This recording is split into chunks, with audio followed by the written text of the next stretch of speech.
ఇప్పుడు రీసెంట్గా జరిగినటువంటి 2023లో కొన్ని నోటిఫికేషన్స్ ఇవ్వడం జరిగింది.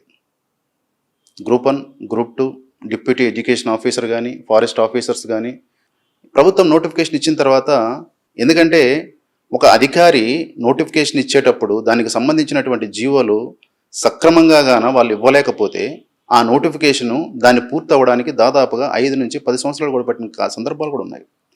నోటిఫికేషన్స్ పూర్తి అవ్వడానికి నోటిఫికేషన్స్లో తప్పుల వల్ల, దీంట్లో తప్పులు ఉండడం వల్ల ఏం చేస్తున్నారంటే న్యాయస్థానానికి ఆశ్రయిస్తున్నారు.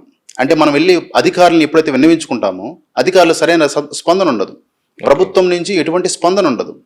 నిరుద్యోగులు వెళ్ళి డైరెక్ట్గా ఎవరిని అడగాలో కూడా తెలియనటువంటి పరిస్థితి. అంటే దానికి ఒక మంత్రిత్వ శాఖ అనేది ప్రత్యేకంగా ఎవరికి లేదు. ఇప్పుడు నాకు ఉద్యోగం కావాలి, ఒక సమస్య వచ్చిందంటే ఇప్పుడు నేను ఒక రిక్రూట్మెంట్ బోర్డు దగ్గరికి వెళ్తే అక్కడ ప్రాపర్గా దానికి సంబంధించినటువంటి గ్రీవెన్స్ ని సాల్వ్ చేసేటువంటి సిస్టమ్ లేదు మన దగ్గర. ఎడ్యుకేషన్ మినిస్టర్స్ ఉంటారు కదా, ఎడ్యుకేషన్ మినిస్టర్ ఉన్నప్పటికీ కూడా ఈ ఎస్పెషల్లీ ఈ గ్రూప్ 1, గ్రూప్ 2, గ్రూప్ 3 ఈ కాంపిటేటివ్ ప్రిపేర్ అయ్యేటువంటి ఏపీఎస్సీ రిక్రూట్ చేసేటువంటి ఈ నోటిఫికేషన్ సివిల్స్ వాళ్ళకి ప్రాబ్లం ఉండదు. సివిల్స్ అంటే అది యూపీఎస్సీ చూసుకుంటుంది కాబట్టి వాళ్ళకి అసలు రెగ్యులర్ గా జరుగుతూ ఉంటాయి. ప్రాబ్లమ్స్ అన్ని ఉండేటివన్నీ స్టేట్ పబ్లిక్ సర్వీస్ కమిషన్ దగ్గర నుంచి, ఏపీఎస్సీ దగ్గర నుంచి, తర్వాత డిఎస్సీ కాదు, తర్వాత పోలీస్ రిక్రూట్మెంట్, ఏవైతే రిక్రూట్మెంట్ బాడీస్ ఉన్నాయో మనకు వీటి దగ్గర నుంచే ప్రాబ్లం అవుతున్నాయి.